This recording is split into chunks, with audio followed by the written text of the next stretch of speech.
Introduction. So, over you is the greatest enemy a man can have, and that is fear. I know some of you are afraid to listen to the truth. You have been raised on fear and lies, but I am going to preach the truth to you until you are free of that fear. Malcolm. Chapter 1. See things for what they are, intense realism. Reality can be rather harsh. On your darkest days it can feel numbing. It takes constant effort to carve a place for yourself in this ruthlessly competitive world and hold on to it. People can be treacherous. They bring endless battles into your life. Your task is to resist the temptation to wish things were different. Instead, you must fearlessly accept these circumstances, even embrace them. By focusing your attention on what is going on around you, you will gain a sharp appreciation for what makes some people advance and others fall behind. By seeing through people's manipulations, you can turn them around. The firmer your grasp on reality, the more power you will have to alter it for your purposes. Chapter 2. Making everything your own, self-reliance. When you work for others, you are at their mercy. They own your work, they own you. Your creative spirit is squashed. What keeps you in such positions is a fear of having to sink or swim on your own. Instead, you should have a greater fear of what will happen to you if you remain dependent on others for power. Your goal in every maneuver in life must be ownership. Work in the corner for yourself. When it's yours to lose. You're more motivated, more creative, more alive. The ultimate power in life is to be completely self-reliant, completely yourself. Chapter 3. Turn lemons into sugar. Opportunism. In every negative situation lies the possibility of something positive. Opportunity.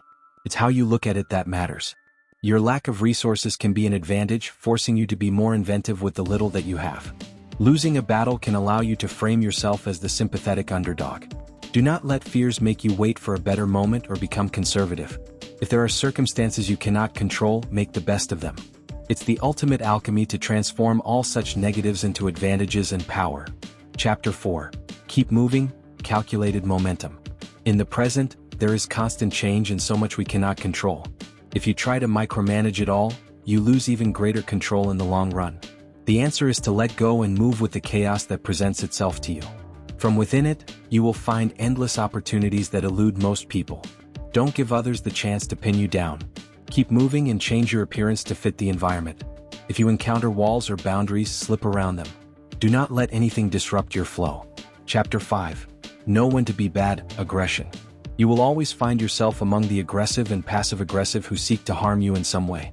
You must get over any general fears you have of confronting people, or you will find it extremely difficult to assert yourself in the face of those who are more cunning and ruthless.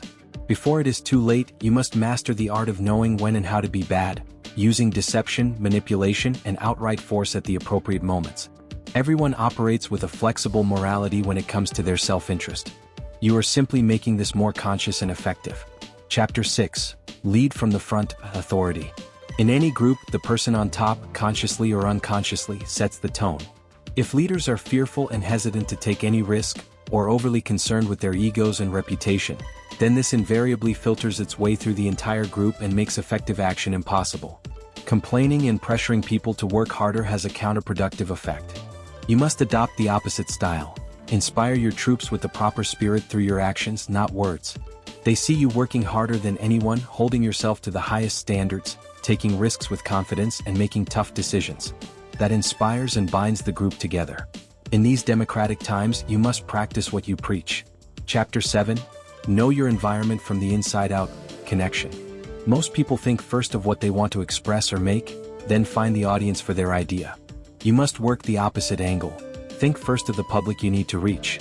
Keep your focus on their changing needs and the trends that are washing through them. Beginning with their demand, you create the appropriate supply. Do not be afraid of people's criticism. Without such feedback, your work will be too personal and delusional. You must maintain as close a relationship to your environment as possible, getting an inside feel for what is happening around you.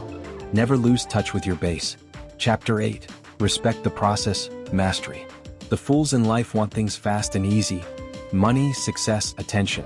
Boredom is their great enemy, and in fear, whatever they manage to get slips through their hands as fast as it comes in.